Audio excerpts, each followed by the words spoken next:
Ambapo ofisi ya msajili wa vyama vya kisiasa nchini ORPP imewahimiza Wakenya kuchukua jukumu lao na kushiriki kikamilifu katika mchakato wa uchaguzi mkuu.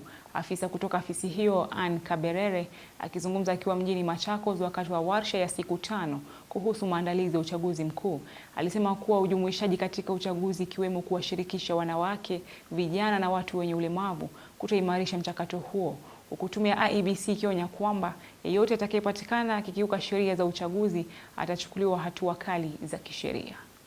Ni katika warsha ya maandalizi ya uchaguzi mkuu ujao mjini Machakos, ambapo ofisi ya msajili wa vyama vya kisiasa inayoongozwa na Anastasia Kaberere imewataka Wakenya kushiriki kikamilifu katika mchakato wa uchaguzi. These programs are supposed to do a preparedness for all the citizens. We are trying to strengthen their participation in the election because, as you know, from the elections to capacity them to effectively be able to participate in elections.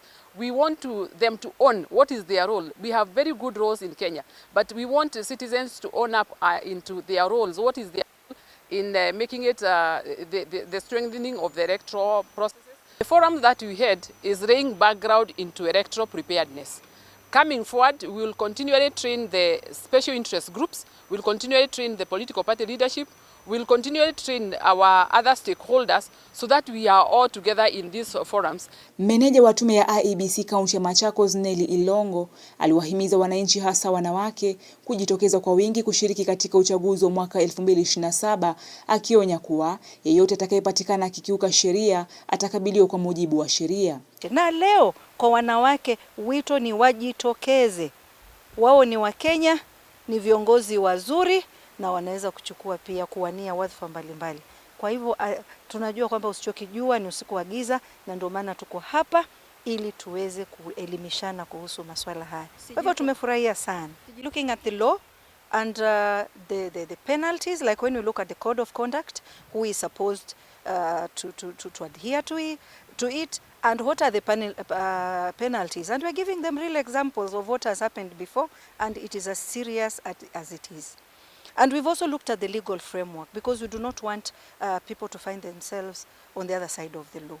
So we are educating them, at the same time telling them the repercussions of not adhering to the law.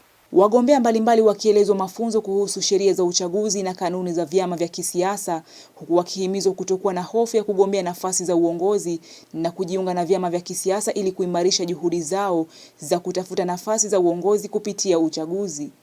In today's workshop, I have learned that women need to take up political seats and they need to participate, and that those responsible need to offer fair and just opportunities for women. I've learned that we are shielded as women, as youth, as WPDs by the laws of the elections, because we were taught a lot by the IEBC about what we should do, and that we never knew how to do it. I've learned many people who bribe our voters, and because that is a malpractice, we've learned a lot, and because that is one of the malpractice, I'll report maybe to the relevant offices, because that's a malpractice, and many voters would to vote for the wrong people. So my people don't